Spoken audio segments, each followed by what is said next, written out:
लगता है बीजेपी।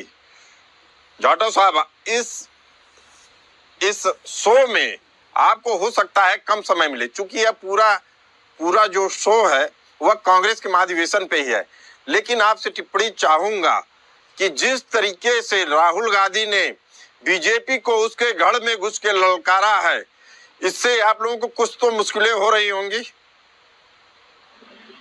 नहीं, बीजेपी का गढ़ कहाँ नहीं है, गुजरात में है, मध्य प्रदेश में, उत्तर प्रदेश में, हर जगह बीजेपी का गढ़ है। नहीं, गुजरात को इसलिए कहा जाता है चूंकि उसी के नाम पे, उसी गुजरात मॉडल के नाम पे पूरे देश में चुनाव लड़ा जाता है।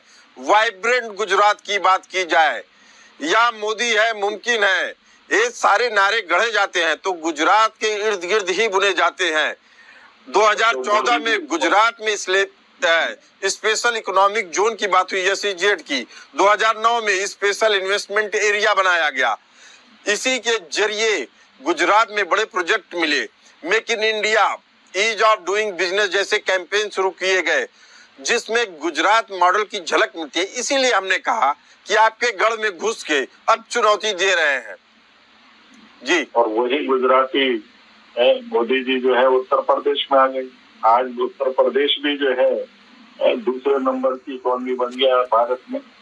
तो सही मायने में ठीक है, इनका ये डिवीजन है, महाधिवेशन है, और बहुत लंबे समय के बाद अभी आप लोगों की मैं बात से ध्यान में आया कि काफी लंबे समय के बाद वे इकट्ठा हो रहे हैं, और सही मायने में इकट्ठा होने की आवश्यकता भी है। कुछ प्रशिक्षण प्रोग्राम भी चलाने की आवश्यकता, क्योंकि कहीं भी किसी भी रूप में जनता के बीच में काम करने का इनका कोई भी मैंने देखा कि कहीं कोई जमीनी स्तर पर काम करते हैं। सब राहुल गांधी जी के आगे पीछे ही मसला चल रहा है।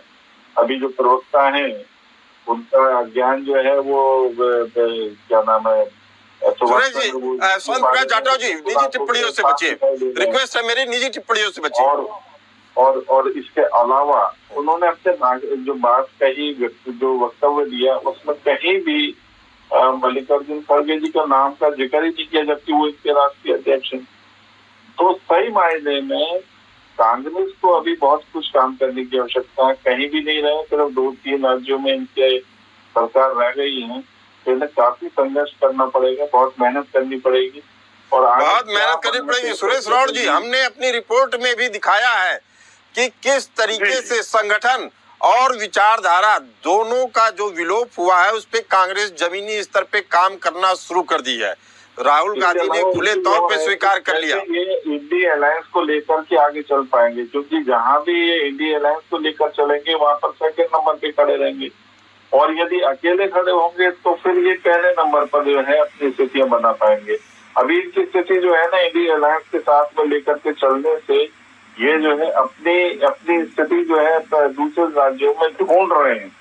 तो देखते हैं कि कोई निर्णय लेते हैं, किस प्रकार से ये निर्णय लेते हैं, और आगे संत प्रकाश जाटव जी, चूंकि गुजरात को चुनाव महाधिवेशन के लिए चुना गया है, चुनाव भले से 2 साल बाद है, लेकिन गुजरात से बड़ा मैसेज देने की कोशिश है पूरे भारतवर्ष में, कांग्रेस के वोटरों को, कांग्रेस के कार्यकर्ताओं को। सुरेश राउत जी हमारे साथ मौजूद है।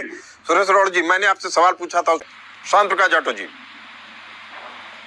देखिए, कांग्रेस को मैं नहीं समझता कि अब जनता भी जो है सीरियसली लेती है, क्योंकि जनता ने जिस तरीके से इनको नकार दिया है, और वहां पर नकार दिया जहां पर ये अपने आप को ठोस जीता हुआ मानते थे। अभी जो हरियाणा के हमारे साथी जो बोल रहे हैं, बिल्कुल ठीक बात है।